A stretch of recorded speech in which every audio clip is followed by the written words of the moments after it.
Good morning. আমি ঝাড়গ্রামের consultant physiotherapy Shantanu Bhowmik. আজকে আবার একটা নতুন কেস, একটি বাচ্চা মেয়ে এসছে, তার এক্সরেটা আপনাদের সামনে রাখা আছে। এক্সরেটা দেখা যাচ্ছে সিদ্ধাটা একটু বেঁকে গেছে, দেখুন এই নিচের পোর্শনটাও দেখুন, আর উপরে এই মাঝখানের পোর্শনটা থোরাসিক রিজিয়নটা দেখুন বেঁকে গেছে।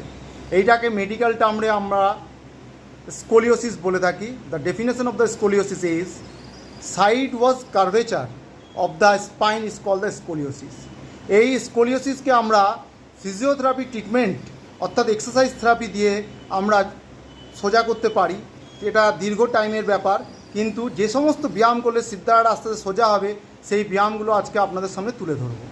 প্রথম গেল,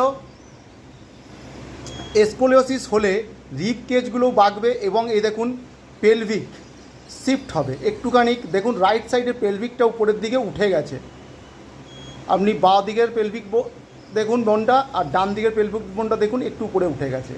এইটা কীভাবে সোজা করতে হয় তার জন্য আমি এক্সারসাইজ দেখাবো।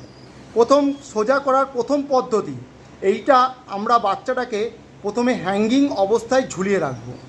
হ্যাঙ্গিং অবস্থায় যদি ঝুলে থাকে তাহলে গ্র্যাভিটেশনাল ফোর্স বডির ওয়েট ওকে টেনে সিদ্ধাটাকে সোজা করবে।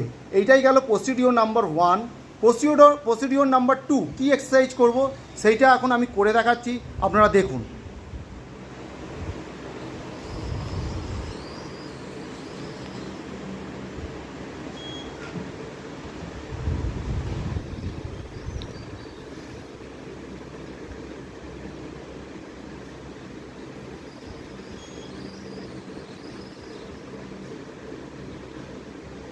তিন নাম্বার,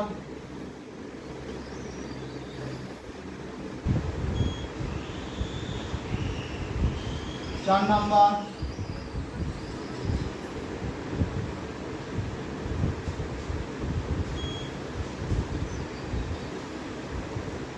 পাঁচ নাম্বার।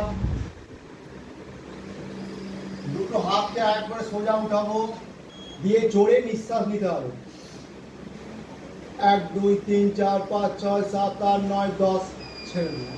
নেক্সট 5 নাম্বার, ফিক্সড করবো পেলভিকটাকে এখানে দেওয়ালে আস্তে করে